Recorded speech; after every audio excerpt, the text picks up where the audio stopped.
Yo, what is going on YouTube? I am Germ here. Today we're going to be going over this article, this interview that Invin Global posted that they had with Team Liquid Jensen. Obviously, Jensen has a lot to prove this year. There's going to be a lot of pressure on him and Team Liquid now that they had these huge acquisitions in Alphari and in Santorin. Team Liquid is going to be kind of considered, in my opinion, in the opinion of a lot of other people, the favorites coming into this LCS split. Yes, Cloud9 is very good. Maybe you have another team that you like, whether it's like TSM, 100 Thieves, FlyQuest as your dark horse team. But Jensen has a lot of awesome quotes, a lot of good things to say in this interview, kind of reflecting back on last year, but also looking forward to this next year, where he has some really high expectations for Team Liquid, and he's even got some interesting trash talk for us, which is always fun. So I just want to kind of run through this article, picking out some of the good stuff, letting you guys know so we can all get hyped up for the 2021 season together. But before we get into that, I just want to mention real quick a word from today's sponsor, which is Draft Buff. This is fantasy leagues for your favorite esports. It is a fantasy esport website and app you can play now in browser. They have it on the App Store. They have it on Google Play. You can challenge your community with unique fantasy games. They have fantasy leagues, draft royales, and brackets where you can play with over 100,000 fans across the world. And how to play, you just join a league where you can create a league with your friends or quickly join a new league in the app because they have new leagues starting all the time. Then you're just going to draft a team and then play to win. So if you're ready to get started, definitely check out the link in the description below for Draft Buff. I would appreciate it a ton, and so would they. If you do get signed up, make sure you use code IAMGERM, and that would be awesome. Shout out to Draft Buff for that. But with that being said, here we go. Getting into this article, I did read over. There's a lot of really good parts, and some really awesome stuff. And I think just some really good quotes and some good stuff that we can take away from this. So first up, they start off by asking him to start off looking back at Worlds. You're the most successful player internationally playing on an NA team. So what was it like going 3-3 yet again and not being afforded a tiebreaker? What was that like for you? Yes, obviously that sucked for Team Liquid. You know, they were so close to being able to make it out of the groups. If they would have played a little bit better at the beginning, maybe they would have been able to make it out. But he said the shitty part is just that we played well the last few games we got to play, but at the same time it's kind of justified because pretty much he says if you play as bad as we played in the first two games, you shouldn't be able to make it out of groups, and I do agree with that. So while it's bittersweet to lose like that, we can't expect to get out when we lose the games that we're supposed to win. So that's kind of his thoughts and opinions from, last year. He does think that they were a good enough team to make it out. They just got off to kind of a slow start, so that does make it sting a little bit more. So he does say after Worlds, he did think about kind of what was he supposed to do next. Obviously, he had a decision to make whether he wanted to stay with Team Liquid or test free agency, but he says obviously Team Liquid wanted him back, so they kind of reached out to him right away, and he kind of began thinking about what he wanted to do. But in the end, obviously Jensen decided to come back, and he said it wasn't him that demanded they go get Santorin. They demanded they go get Alphari, but it was Team Liquid that actually came to him and was like, hey, here's our ideas for next year in terms of the coaching staff, roster, all that stuff. How does this sound to you? Does this get you excited? And he was like, yeah, that does get me excited. I think this is the best place to win. This is the best place to play. And that's how he ended up back on Team Liquid. So he kind of talks about the departures of some old faces, obviously leaving the team like Doublelift, Corey JJ, stuff like that, how he's excited for the new year.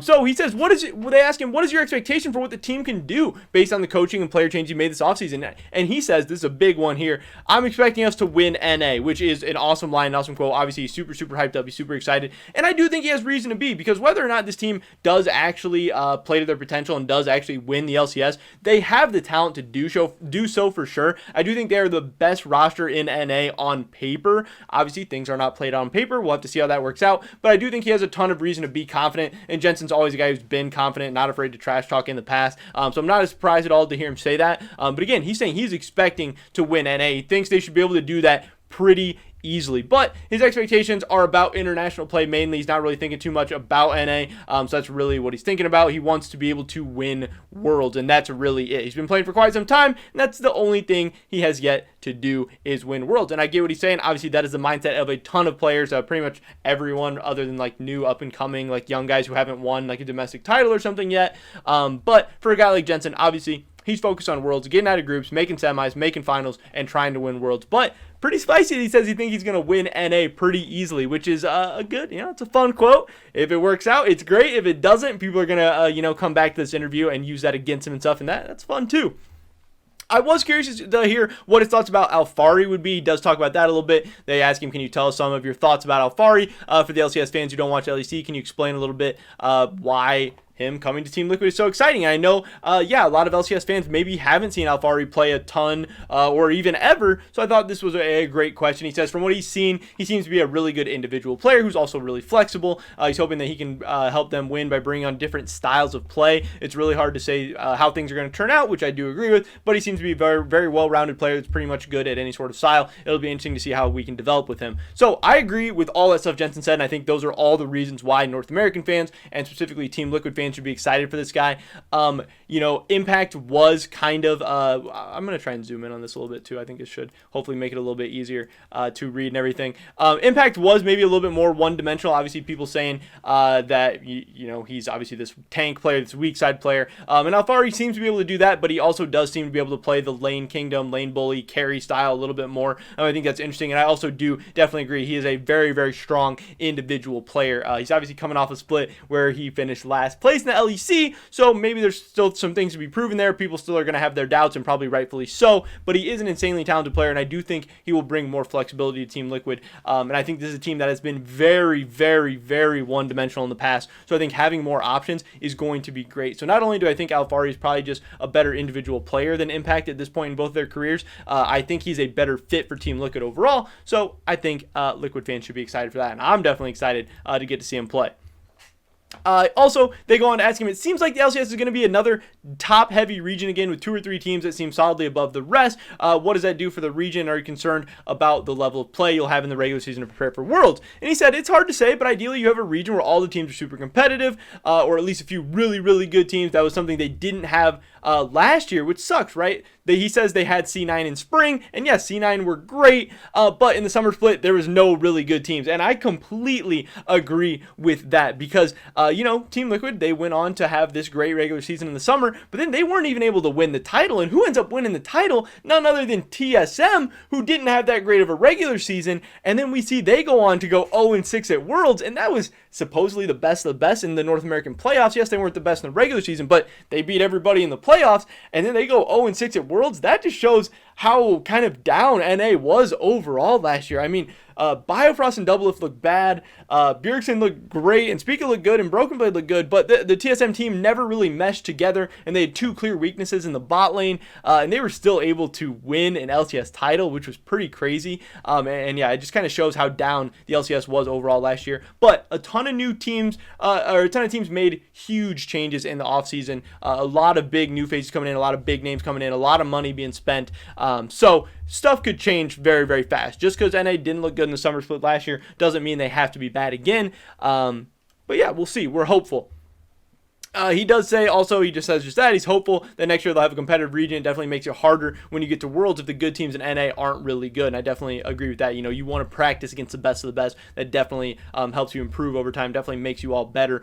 They weren't the best team in NA, but even the best team wasn't good. Again, I do agree. I don't think I honestly think that TSM team was one of the worst teams to ever win an LCS title, which is pretty crazy. That's a problem when it comes to international play, because that means there's so much more you need to learn and catch up on. Completely agree with that. He also talks about here, they say, touching back on Worlds in the break between the first and second half, everyone said NA was doomed and terrible, but you and FlyQuest both ended 3-3, and it was really just TSM that was kind of disappointing 0-6, because really 3-3 is not that bad at Worlds. Sometimes it'll even be enough to get you out of groups. So he says, I think when you go into Worlds and look at different regions, the gap is pretty big, but as time goes on, we get to practice more and more with the international teams. We actually become very close to them in terms of play, skill, or whatever, and as the day goes by, you can feel the gap shrink. And I love that quote, talking about, the gap is shrinking, the gap's closed, the gap's gone, whatever. I think that's awesome. But again, that just goes back to the point of NA needs to be stronger overall, because just like he's saying, and as we saw last year, NA teams got to Worlds, they weren't very good during the opening scrims, they weren't very good once group play started, but towards the second week, towards the second round robin, FlyQuest did a lot better, Team Liquid did a lot better, because they got more practice, more exposure to top level teams, top level players and everything. But if we had those top level players and teams in North America, got to practice with them all year, then our teams and players would be better. It shows that our teams and players are not incapable. They just maybe kind of get caught in this echo chamber of shitty play in North America, and they develop bad habits, and they also just don't have anyone pushing them to play better. So hopefully NA is better as a whole this year. It'll be great for all the players and teams. And then this is the final thing I think I wanted to talk about. This is another big one. They said this is the first time in a long time we have more NA mids than anyone else, with 6 NA mids in 2021, but we also have the 3 confirmed EU mids still sitting at the top, PoE, Perks, and Jensen. But given the mix of rookie and strong veterans, what are your thoughts on mid this season? He says, I mean, wow. It's going to be interesting. This is probably the least competitive that the mid lane role has looked, in his opinion, at least since he's been playing. Just all around, like you said, the top European players will at least make it competitive. But yeah, I think mid lane does not look like a stacked role this year. And man, that is some big trash talk to the guys he's going to directly be playing up against. And I get what he's saying. I mean, I know where he's coming from. That's what a lot of people are saying too. Historically, North American mid laners, even the young up-and-coming ones that seem to be dominant in Academy, have not really panned out. But, man, that is some serious trash talk. That is serious disrespect to all these young guys. It should give them some fuel to the fire. And maybe that's, I don't think that's what he's trying to do, but indirectly, he could be even kind of motivating them and pushing them to be better, just like he talked about he wants NA to be better. Saying something like that to a bunch of young guys who are, hungry and want that NA success, especially when someone's like Jensen is saying, I don't really even care how we do in NA. I just want to go to Worlds. Man, it really leaves open some opportunities for some guys to be gunning for Team Liquid this season. I think that would be awesome if these guys come in looking to prove Jensen wrong. And I don't know if very many of them even have the ability to do so. I know Demonte seems like a guy who can kind of rise up to those challenges every once in a while, and we've seen him have some success before. But the main guy I'm looking out for is Palafox. This is a guy, the whole FlyQuest team seems really, really interesting, really, really fun, really crazy to watch. A lot of young talent they're building for the future. That team looks great.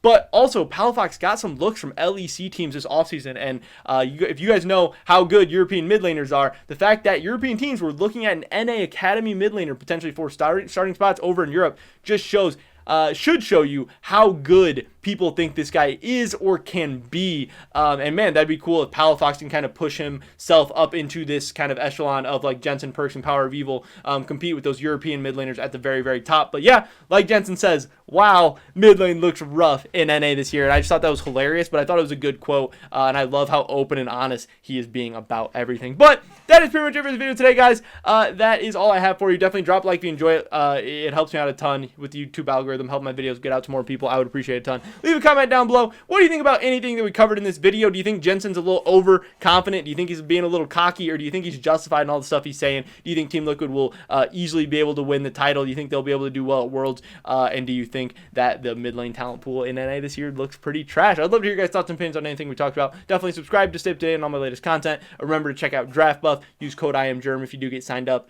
Hopefully catch you guys in the next one. But until then, peace!